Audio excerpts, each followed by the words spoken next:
I want to go now to Brendan O'Neill. He's the editor of Spiked, a website. Brendan wrote an article called "There's Something Very Ugly in This Rage Against Israel," claiming that the line between anti-Zionism and anti-Semitism gets thinner every day. Brendan, thank you for joining us. You're welcome. So the line that you have located, or maybe not located because it does get very thin, what is that line? And is there a line that's actually been able to, you've been able to differentiate what is anti-Zionism and what is anti-Semitism? I think it's becoming harder and harder to make that differentiation between those two things. And I think the two phenomena are becoming blurred in my mind.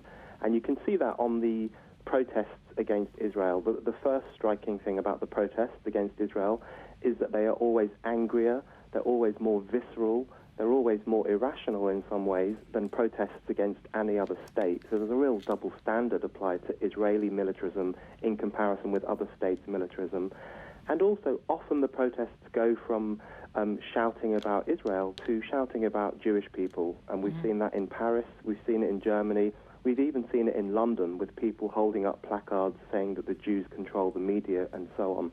So I'm very worried about the way in which a lot of the current protesting against Israel often seems to jump over that thin line between being anti-Zionist and being anti-Semitic.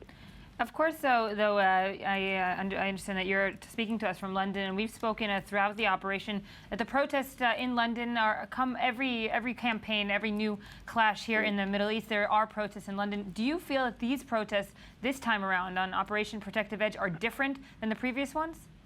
Well, there was a huge protest in 2009 in Hyde Park, which was attended by thousands of people, and I went to that as a reporter to see what was going on. And I saw some very shocking things there as well. I mean, there was one shocking incident where a man was wearing a caricatured Jew mask, and he was pretending to eat dead babies.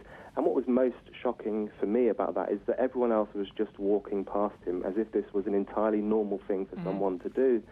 And that's when I started to think, back in 2009, that there is this increasingly thin line between anti-Zionism and anti-Semitism, but I do think it's becoming more pronounced.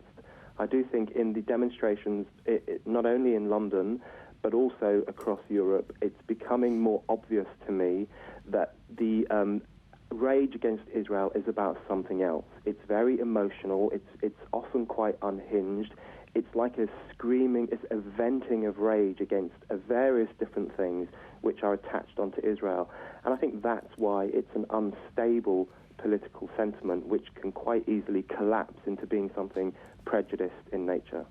But many will also argue that this time around the international media has served or tried to correct their mistakes of the past and tried to take a more objective line in covering the Israeli-Gaza conflict. We, of course, know that the BBC in the beginning did a whole story about how pictures were being doctored or taken from other conflicts and put in. Do you see an opposite trend, perhaps, that, yes, protesters on the street are going to one direction, but actually the international media may be trying to, re-correct itself? I think the media is sensitive to the accusation that in past conflicts it has been one-sided. It's been extremely critical of Israel. It's often, in fact, published material itself that has turned out to be fake or doctored or false. So this time around, I think they're more sensitive to that, and probably they're trying to do something about it. But at the same time, there are still a number of problems. I do think the Western media is far more critical of Israel than it is of other states that get involved in military conflicts. That seems undeniable to me. And you're right, the BBC made an effort to pinpoint where there is inaccurate photographs and coverage of what's happening in Gaza. But at the same time, let's not forget that one of the BBC's leading correspondents tweeted a photograph that he said was from Gaza and later had to apologize because it turned out that it was from Syria. So I think there is still a tendency among journalists to use what is called the journalism of attachment, a very emotional form of journalism. They are extremely sympathetic to the plight of the Palestinians, and they're extremely hostile to the existence of Israel in some cases. And I do think that's still coming through in some of the mainstream coverage. And it's important to note also that you do in your article say why haven't the British public come out of over David Cameron's ordering airstrikes on Libya and so forth. Comparing the conflicts many times will warrant a response, and I'm going to be the devil's advocate here, that just because you can compare conflicts doesn't make what Israel is doing right. Is that a concrete argument that you would stand by? Well, I think that what's interesting to me is lots of the people who criticize Israel or who march against Israel will say that they're just doing it for the victims. They're worried about the fact that women and children and civilians are being killed.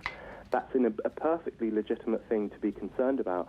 What I'm interested in is why they don't have the same concern in relation to other conflicts, because there is hardly a single conflict in recent history in which women and children and other civilians have not been killed. That includes Britain's attack on Libya. It obviously includes America and Britain's attacks on Iraq and Afghanistan. And of course, there were some protests against those conflicts, not against Libya, by the way, but they were much less passionate than the protests against Israel. They were much more controlled. They had much more of a political sentiment to them. What I find very striking about Israel is not only that there are more protests against it than there are against our own governments when our own governments do bad, but also that the protests are much crazier and intense and fuming and furious. And I'm really keen to know why that is. And I think it's because Israel has been turned into the symbol of evil that all sorts of people in the West can rail against and rage against and feel good while they do it. Brandon, what kind of responses did you get for this editorial? Obviously, as you said, it's a very passionate subject, one that does rile up emotions from either side. What kind of responses did you get? Anything, out of the ordinary? I've had a huge number of positive responses from, I suppose, from friends of Israel, from people in Israel. More positive responses in relation to this piece than I've probably had in relation to many other things I've written. But I've also had hate mail and people saying nasty things and calling me a Zionist groveler and, a suck-up to the Zionist state and all those kind of things that you tend to expect when you write about this issue.